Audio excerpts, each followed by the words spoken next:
గౌరవ సభ్యురాలు సోదరిమణి కవిత గారి యొక్క ఆవేదన భావోద్వేగం మేము అర్థం చేసుకుంటాం.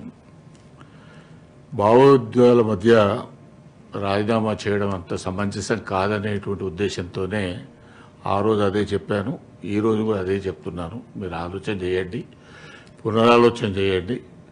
భవిష్యత్తు అనేటువంటిది ఎట్లా ఉంటుంది అనేది కాలమే నిర్ణయిస్తుంది. కాబట్టి భావోద్వేగంలో ఆవేదనతోనే తీసుకునే నిర్ణయాలు ఒకసారి సక్రమ బాటలో పట్టకపోవచ్చు.